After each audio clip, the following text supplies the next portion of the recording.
Technological triumph or Tradition Trouncer? The Labour government of 1964 to 1970. In all our plans for the future, we are redefining and we are restating our socialism in terms of the scientific revolution. But that revolution cannot become a reality unless we are prepared to make far-reaching changes in economic and social attitudes which permeate our whole system of society. The Britain that is going to be forged in the white heat of this revolution will be no place for restrictive practices or for outdated methods on either side of industry. Leaving that unfortunate impression aside, the words that I have just mimicked come from a speech Harold Wilson made in 1963. The speech would be the core of Labour's 1964 general election campaign. Vote for the Labour Party and you will be part of a scientific revolution that will transform Britain forever and for the better. This was the implicit promise made by Harold Wilson.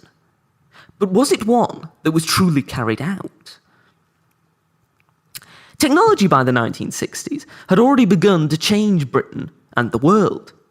Through the use of television, ideas, stories, and politicians were getting more airtime than ever.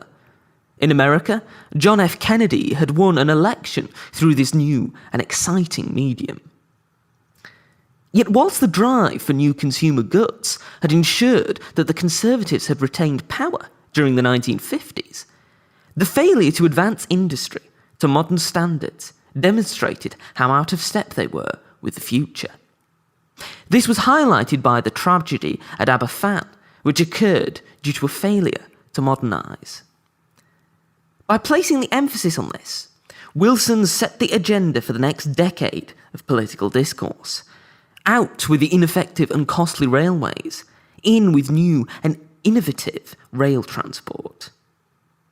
In came supermarkets, and at the very height of technological advancement, both physically and metaphorically, the BT Tower was built.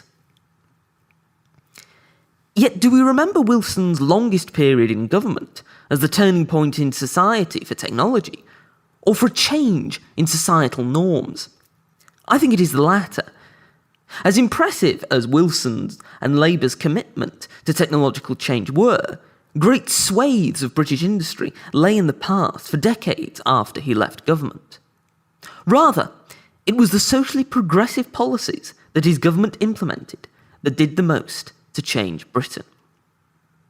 There were a variety of socially progressive policies implemented by the Labour government that trounced on laws that had dictated the lives of ordinary people in the United Kingdom. From changing the laws governing divorce to equal pay, abolishing the death penalty to decriminalising homosexuality, the progressive domestic policy pursued by Harold Wilson's government improved the lives of millions of people in the United Kingdom in ways that his technological agenda never could have, even if it had been fully pursued. Whilst this may seem a sad fate for one person's vision, it should not be taken in this light. Wilson's enduring legacy is one of genuine social change and a freeing of society for marginalised groups, particularly women and members of the LGBTQ community. We are still living with the legacy of those reforms today, and our world is a better place for them. He may not have ensured technological triumph, but the Labour government of 1964 to 1970, which he led, ensured the trouncing of bigotry.